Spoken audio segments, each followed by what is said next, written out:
So today we are going to discuss about Earth acts as a magnet. Earth acts as a magnet. మీకు ఒక విషయం చెప్తాను.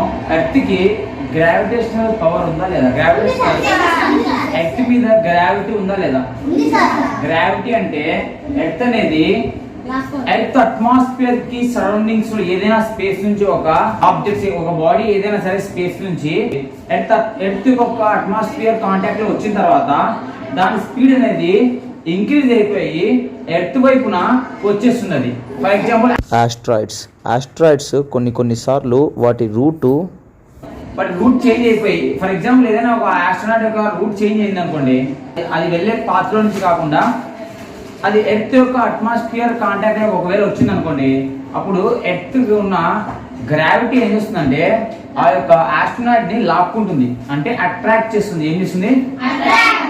So attract చేయడం వల్ల అదేమవుతుందంటే పైనుంచి కిందికి చాలా స్పీడ్ తో ఎర్త్ వైపుకు వస్తుంది. ఎందుకు వస్తుంది ఎర్త్ వైపుకు? గ్రావిటీ వల్ల.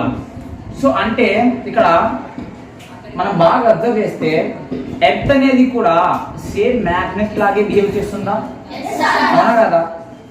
ఎలాగైతే మ్యాగ్నెట్స్ కి మ్యాగ్నెటిజం అనే ఒక ప్రాపర్టీ ఉంటుందో, అంటే మ్యాగ్నెటిజం అంటే ఏంటి? ఒక లక్షణం, అంటే మ్యాగ్నెట్స్ ఉన్న ఒక లక్షణం. ఆ ప్రాపర్టీతో మ్యాగ్నెట్ ఏం చేస్తాయంటే మెటల్స్ ని తన వైపుకు పుల్లింగ్ చేస్తాయంటే అట్రాక్ట్ చేస్తాయి. అదే విధంగా ఎర్త్ అనేది కూడా ఏదైనా సరే స్పేస్ నుంచి ఎర్త్ యొక్క అట్మాస్ఫియర్ కి కాంటాక్ట్ అవుతే అప్పుడు ఎర్త్ కూడా ఏం చేస్తుందంటే సేమ్ మ్యాగ్నెట్ లాగా బిహేవ్ చేసి అది కూడా అట్రాక్ట్ చేసుకుంటుంది. సో అందుకే మన కాన్సెప్ట్ ఇచ్చాడు, earth has a magnet. Earth has a magnet. So the earth itself behaves like a huge magnet. What is the meaning of huge? Yes, big. Earth అనేది magnet లాగా behave చేస్తుందా లేదా? అంటే same ఒక magnet లాగే behave చేస్తుంది కదా. So అందుకనే చెప్పాడు ఇక్కడ ఒక సెంటెన్స్ లో the earth itself behaves like a huge magnet. Huge means big. Okay. So next, breaking a magnet. ఒక మ్యాగ్నెట్, ఒక బాడ్ మ్యాగ్నెట్ ఉంది. ఆ బాడ్ మ్యాగ్నెట్ ని మనము ఫర్ ఎగ్జాంపుల్ బ్రేక్ చేసాము అనుకోండి. బ్రేక్ అంటే దాన్ని రెండు భాగాలుగా మనం విడదీసాం. అప్పుడు ఆ మ్యాగ్నెట్స్ కు ఉన్న సౌత్ పోల్ సపరేట్ అవుతుంది, నార్త్ పోల్ సపరేట్ అవుతుంది. అవునా కదా?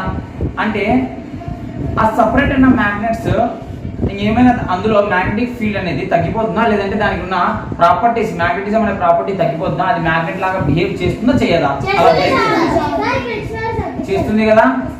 సో మనము ఒకవేళ ఒక బాల్ మ్యాగ్నెట్ ని లేదా ఏదైనా సరే ఒక మ్యాగ్నెట్ ని మనము బ్రేక్ చేస్తే 2 పీసెస్ గా దాన్ని కట్ చేస్తే ఆ సపరేట్ అయిన 2 పీసెస్ ఉంటాయి కదా, ఆ 2 పీసెస్ కి కూడా మళ్ళీ సౌత్ పోల్ నార్త్ పోల్ అనేవి ఉంటాయి. ఓకేనా? అవి కూడా సపరేట్ ఇండివిజువల్ మ్యాగ్నెట్స్ గా అవి కూడా బిహేవ్ చేస్తాయి. సో అలా సపరేట్ ఇండివిజువల్ మ్యాగ్నెట్స్ గా అవి కూడా బిహేవ్ చేస్తున్నాయంటే వాటికి కూడా మళ్ళీ సౌత్ పోల్ నార్త్ పోల్ అనేవి 2 పోల్స్ ఉంటాయన్నమాట. ఓకేనా? తర్వాత లూజింగ్ మ్యాగ్నెటిజం. ఒక మ్యాగ్నెట్ కి మ్యాగ్నెటిజం ని తగ్గించాలంటే, అంటే దాంట్లో ఉన్న మ్యాగ్నెటిక్ పవర్ ని మనం తగ్గించాలంటే, మ్యాగ్నెటిక్ ప్రాపర్టీస్ ని తగ్గించాలి అంటే ఏం చేయాలి? ఎవరికో తెలుసా? హీట్ చేయాలి. Very good. ఒక మ్యాగ్నెట్ ఉన్న మ్యాగ్నెటిజం అనే ప్రాపర్టీ అంటే దానికి ఉన్న అట్రాక్టివ్ నేచర్ ని మనం తగ్గించాలి అంటే ఏం చేయాలంటే హీట్ చేయాలి. మ్యాగ్నెట్ ని ఏం చేయాలి? అలా హీట్ చేస్తే ఆ మ్యాగ్నెట్ కి మ్యాగ్నెటిజం అనే ప్రాపర్టీ తగ్గిపోతుంది. అంటే అట్రాక్ట్ చేసుకునే ఒక పవర్, అట్రాక్ట్ చేసుకునే లక్షణం ఏమైతుందంటే తగ్గిపోతుంది అనమాట. మ్యాగ్నెట్ లాగా బిహేవ్ చేయడం అది ఆపేస్తుంది అనమాట. ఓకేనా?